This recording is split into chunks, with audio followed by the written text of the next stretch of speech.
Hi viewers, welcome to Princy kitchen. ఇవాళ recipe Karnataka special milk kova అండి. Milk కోవాకు కావలసిన ఇంగ్రీడియంట్స్: మిల్క్ పౌడర్ 1 కప్, కాచిన పాలు 1 కప్, షుగర్ పౌడర్ 1 కప్, నెయ్యి 3 టేబుల్ స్పూన్, ఇలాచి చిటికెడు, బాదం పప్పు, పిస్తా పప్పు. కర్ణాటక కోవా ఎలా ప్రిపేర్ చేయాలో చూద్దామండి. ఓకేనండి, స్టవ్ వెలిగించి ప్యాన్ పెట్టాను. ప్యాన్ హీట్ ఎక్కిందండి. మనం ఇప్పుడు 3 టేబుల్ స్పూన్ నెయ్యి వేద్దామండి. ముందుగా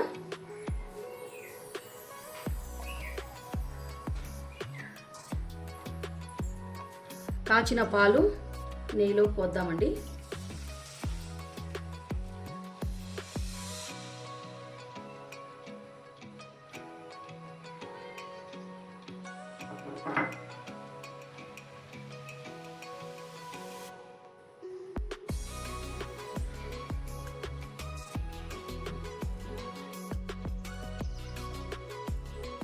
పాలు హీట్ ఎక్కినాయండి. ఇప్పుడు మనము షుగర్ యాడ్ చేద్దామండి.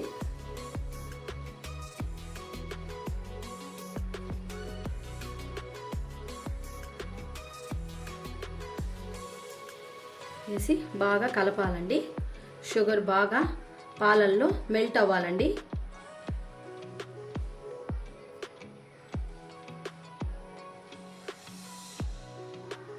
ఇప్పుడు మనము 1/2 స్పూన్ ఇలాచీ పౌడర్ యాడ్ చేద్దామండి.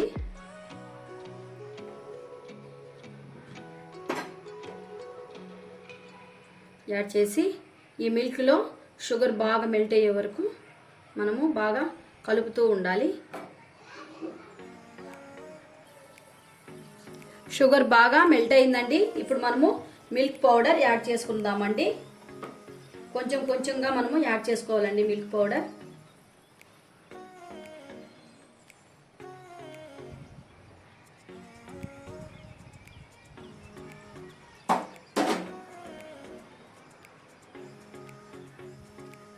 ఉంటలు లేకుండా బాగా కలపాలండి.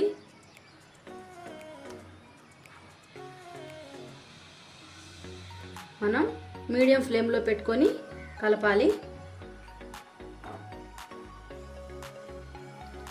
కోవా కొంచెం కొంచెం దగ్గర పడుతుందండి. చూడండి, ఇలా మీడియం ఫ్లేమ్లో పెట్టుకొని మనము కలుపుతూ ఉండాలి. చూడండి, కోవా దగ్గర పడుతుందండి. చాలా టేస్టీగా ఉంటుందండి. చిన్నపిల్లలు పెద్దలు అందరూ బాగా టేస్టీగా ఉంటుంది, తింటారండి. ఫ్రెండ్స్, మీరు ఒకసారి ట్రై చేసి చూడండి. కర్ణాటక కోవా, మామూలుగా కర్ణాటకలో దీన్ని కర్ణాటక పేడ అంటారండి. ఓకేనండి, కోవా ప్రిపేర్ అయిపోయింది. మనము ఒక ప్లేట్కి నెయ్యి రాసి ఆ కోవాని ఆ ప్లేట్లో వేసి మనకు నచ్చిన షేప్లో మనం కట్ చేసుకోవాలండి.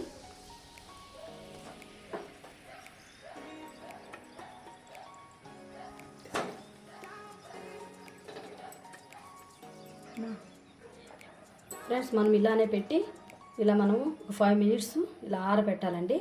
ఆరబెట్టిన తర్వాత మాకు నచ్చిన షేప్లో మనం కట్ చేసుకుందామండి. ఓకేనండి, మనం కోవాని ఇలా మనకు నచ్చిన షేప్లో మనం ఇలా తయారు చేసుకోవచ్చండి. చూడండి, ఇప్పుడు నేను తయారు చేస్తున్నాను. ఇలా